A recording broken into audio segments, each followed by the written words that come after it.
Hey guys, welcome back to my channel. So today I thought we would go over some tips for women that are not necessarily in their 20s anymore. Maybe some moms out there or just women in their 40s, and just some tips to keep us looking fabulous and feeling fabulous. So let's get into it.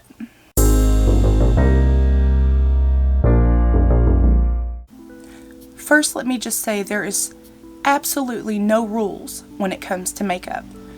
Whether you want to be colorful, whether you want to be natural, whether you don't want to wear any makeup at all, whatever makes you feel beautiful and confident, whether it's fashion, whether it's makeup, hair, whatever, then that's what you should do. But one thing that I have learned over time is there is some tips and tricks that may work for you like they've worked for me.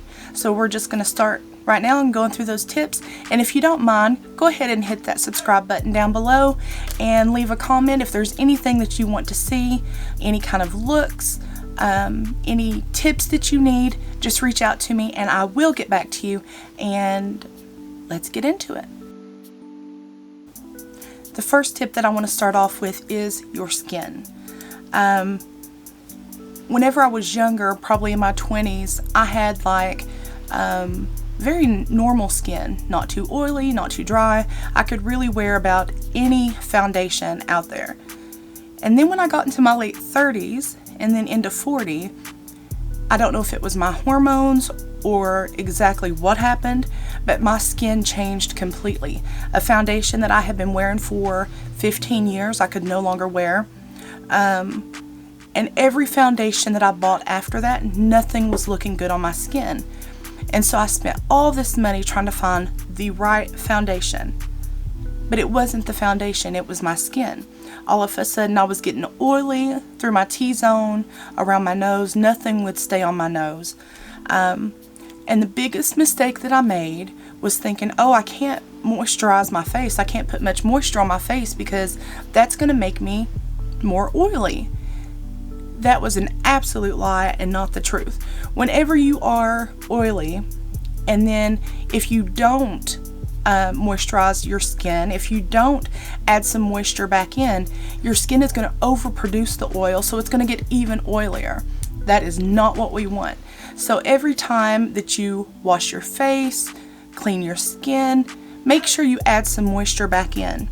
I don't care if it's oil of Olay, I don't care if it is, something very high end.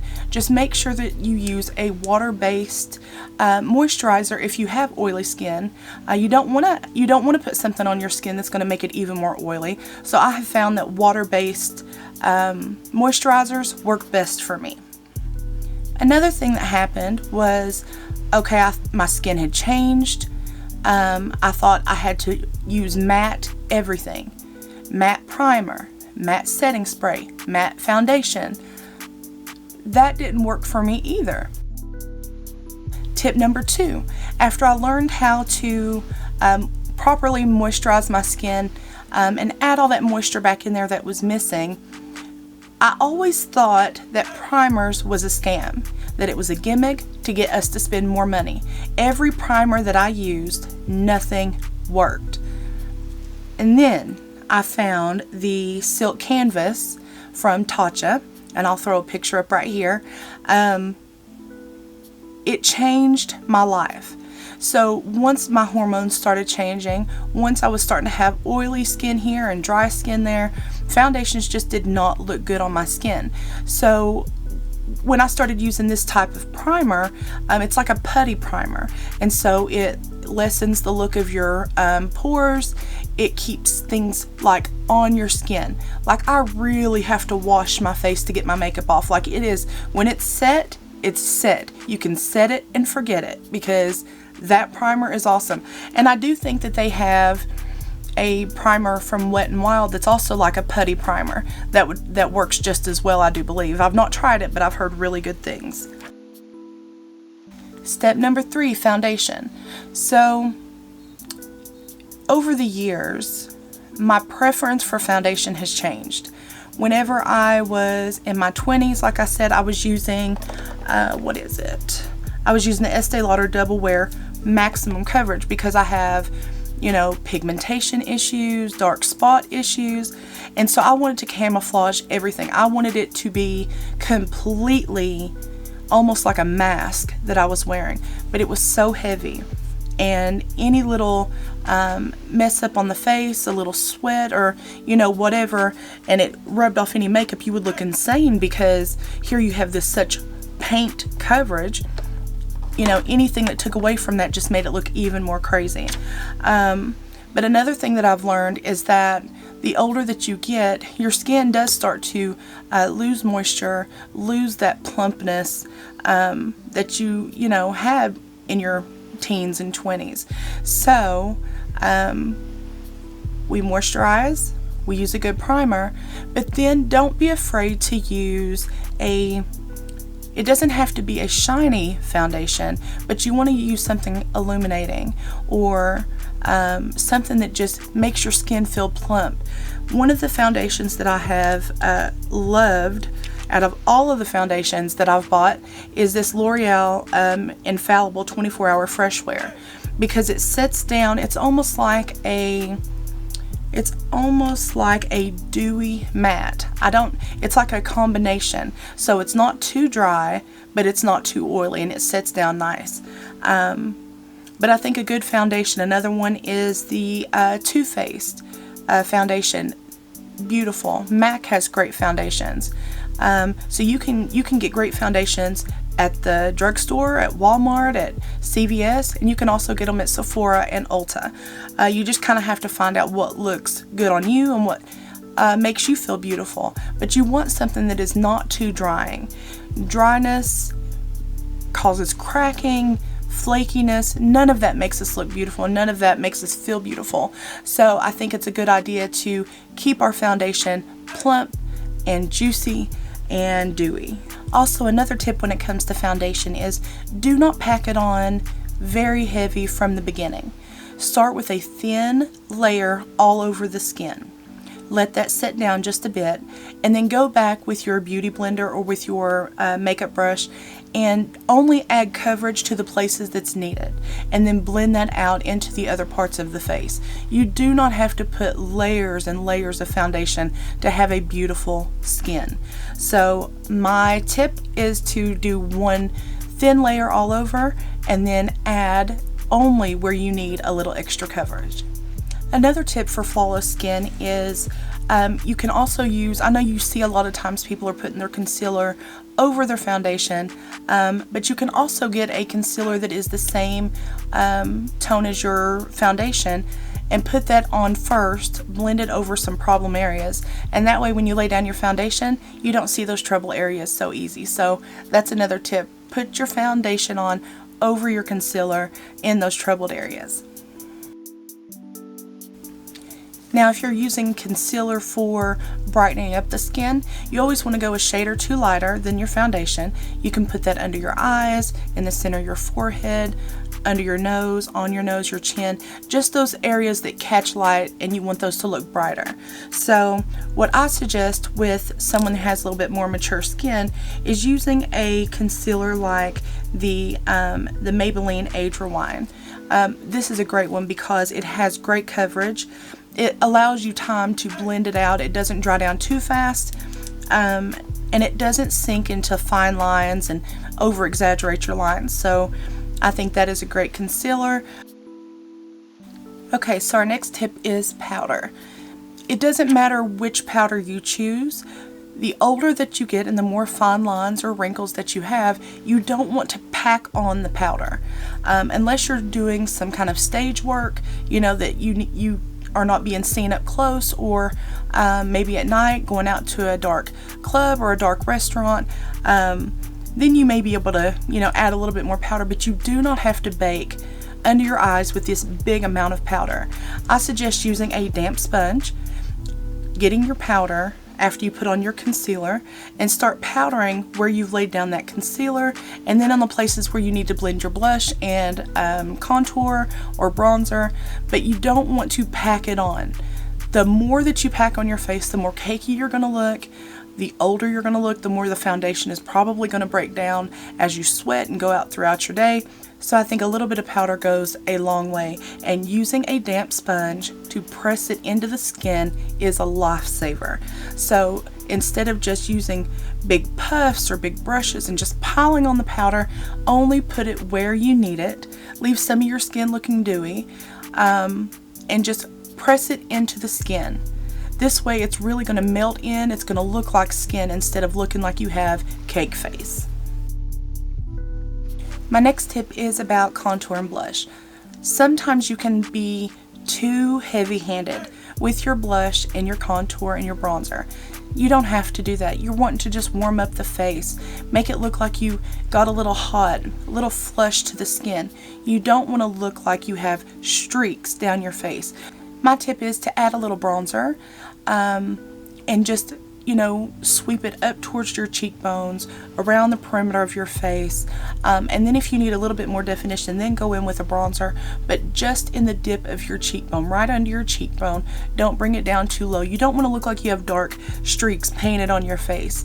I think keeping things soft and simple is the way to go. You also don't want to use too much blush. Sometimes we get carried away and we love a color so much, and we're in a hurry and we put on too much. Try to keep your blush to look like you are just naturally flushed. Bring a little color to the skin, and that's it. Know when to stop. Do not turn into a clown. Okay, my next tip is for eyebrows. So eyebrows, I do believe that you should use a eyebrow pencil or whatever it is that you use. Always go a shade lighter than your hair. So if you have really dark black hair, go just one shade lighter. And always keep your brows a little lighter in the front and getting darker as they go out towards the tail of the brow.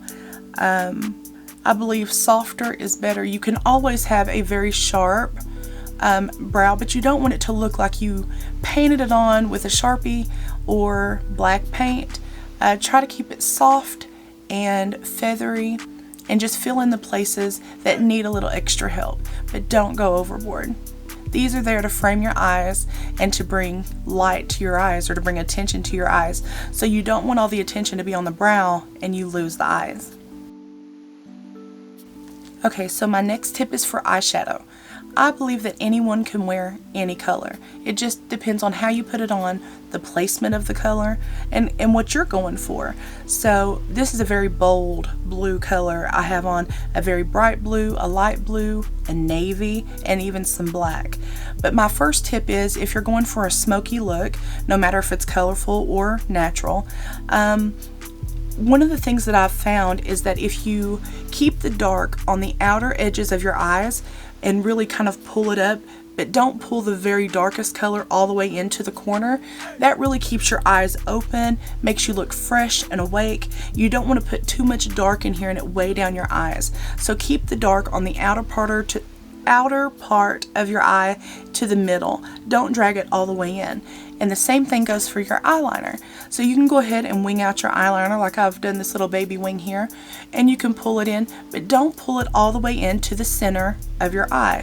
For one, I've noticed as I've gotten older, my eyes seem to water, allergies have gotten worse, and so bringing in a black eyeliner can get really messy if your eyes water.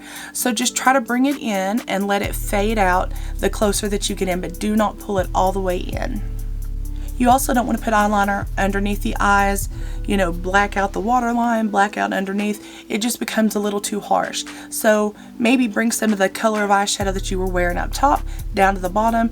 And if you do need a little extra something, you can always put a little dark at the very end, fading it to the middle.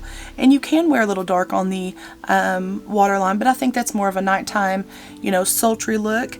But if you want your eyes to be more open, you can always grab a nude pencil, put that on the waterline. That will also brighten your eyes up. That's just another little tip.